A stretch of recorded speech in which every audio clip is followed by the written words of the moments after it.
Hey everybody, this is a VR for Darren. He wants to see cards that we will realistically be getting in the near future. I probably didn't summarize that as good as I could have. A quick cut in the action. Darren also asked that we mention or call out some channels with under 300 subs. A lot of these channels have a criminally low amount given the quality of content. I don't often check the subs of other people, so I did just for this. And I'm gonna go through some ones that I'm a fan of, that I've had some correspondence with in the comments, and that I really appreciate. So let's go through.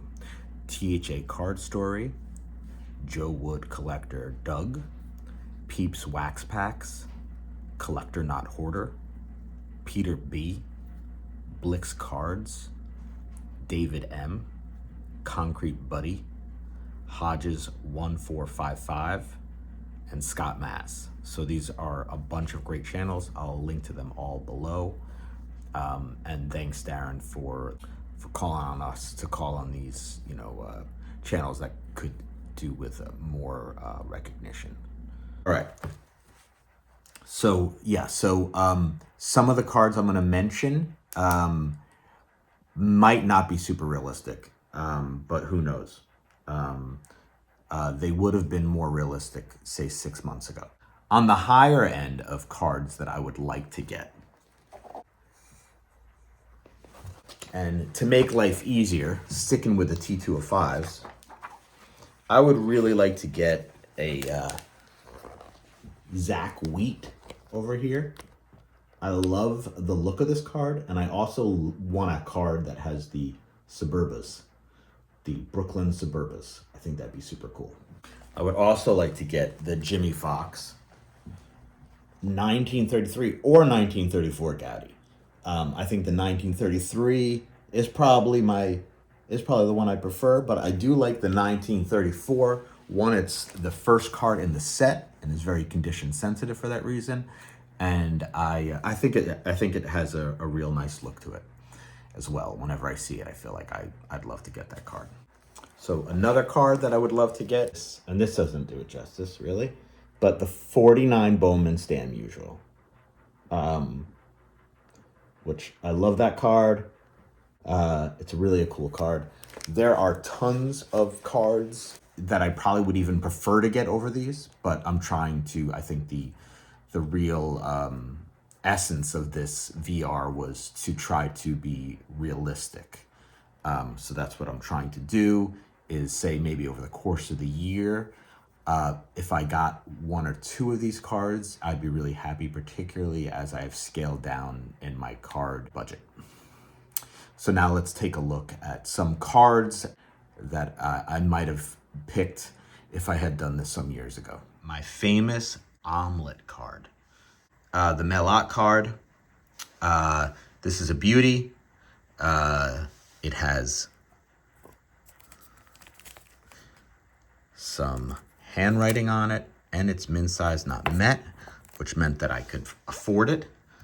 I should also mention that we have some amazing card stands here, courtesy of Drew the Drew. He is making these and selling these, and they're amazing. Next, we have the Red Heart Stand Mutual.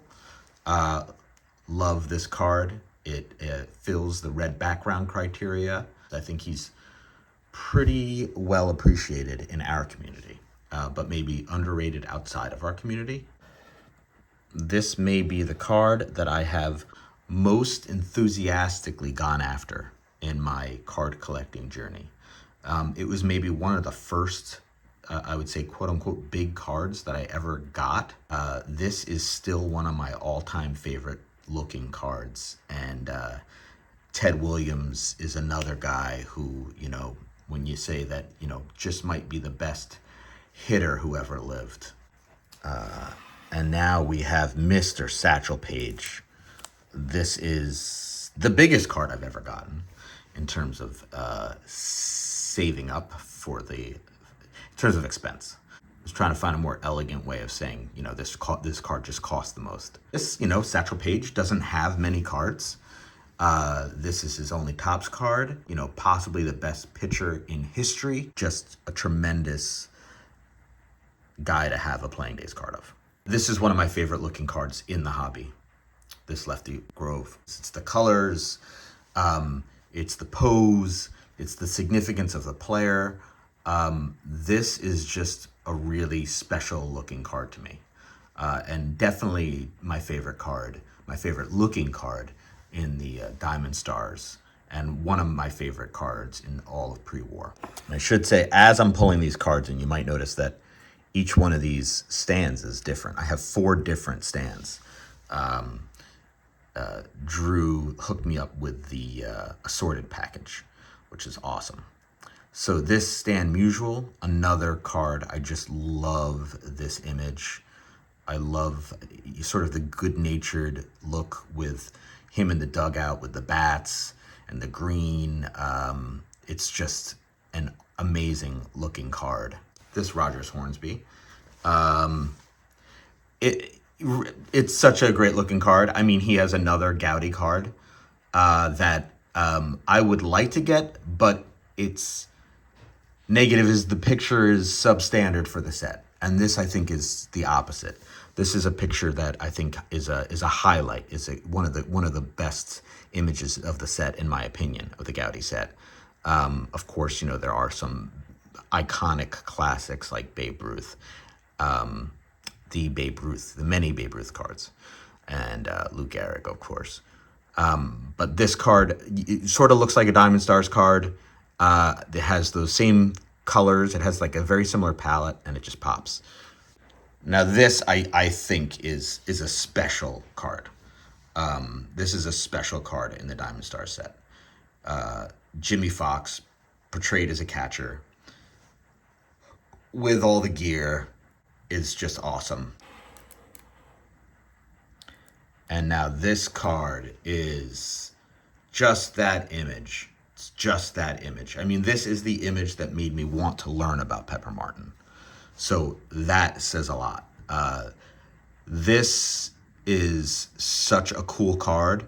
I think that the DeLong cards are all cool. They're all very similar. And this is one of the 2 landscape cards. The other is Lefty Grove. So this is what it's all about to me right now, is the beautiful card that makes you delve into the player. And Pepper Martin was a guy of consequence. He has a great story. He was all hustle. And I think he was kind of an American hero at a time where a lot of Americans were struggling through the Great Depression. Just love this card.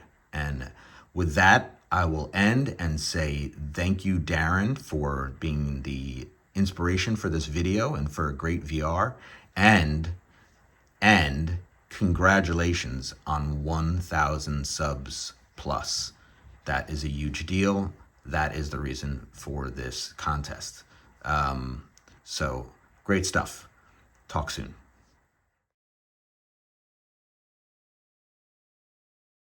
And don't be too repelled or shocked or excited that I'm wearing a Red Sox shirt. I've always loved the Red Sox logo. I lived in Boston for a short time, and I like the logo. I like wearing the shirt, and I like the Red Sox. Okay.